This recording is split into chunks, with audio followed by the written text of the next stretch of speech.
C'est un plaisir d'être en votre compagnie. Ce matin, nous allons parler de la FIFA. La FIFA, l'instance dirigeante du football mondial, est responsable des 6 confédérations continentales de football. L'organe supervise le fonctionnement de l'AFC, de la CONCACAF, de la CONMEBOL, de l'OFC, de la CAF et de l'UEFA.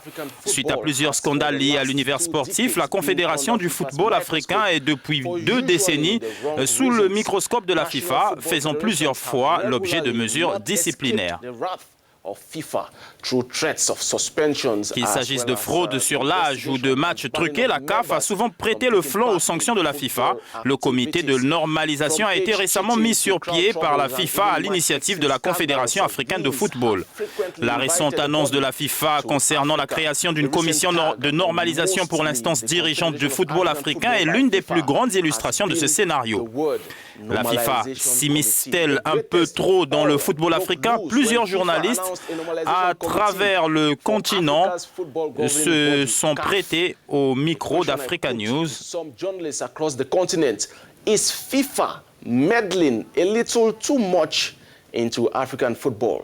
Pour répondre à cette question, Angou Leslie s'est joint à la conversation depuis Buea au Cameroun.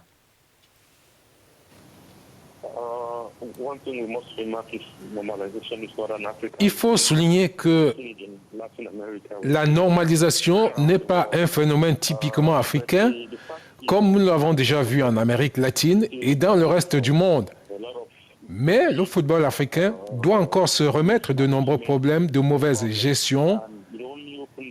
Ainsi, il ne fait qu'ouvrir la porte à la FIFA de temps en temps. Après avoir dit cela, nous devons également relever que la FIFA est trop impliquée parce qu'il y a des cas qu'elle crée. Elle crée le problème. Prenons le cas du Cameroun où Tombi Aroko a été élu président de la Fédération camerounaise de football, la FECAFOOT, à l'issue de la supervision de la normalisation qui a duré 2 ans sous la coupe de la FIFA. Elle a envoyé des dirigeants qui ont supervisé l'élection et à la fin, c'est Tombi Aroko qui a été élu. Je suis vraiment déçu en tant qu'Africain. Je veux dire que la Fédération égyptienne de football a été normalisée. La Fédération malienne est sous la normalisation. La Fédération camerounaise a connu le même processus. La Fédération ghanéenne est dans un processus de normalisation. Eh bien, cela ne donne pas une bonne image du football africain. Cela signifie qu'il y a beaucoup de situations anormales qui demandent à être régulées et qu'il y a des problèmes de management de football en Afrique.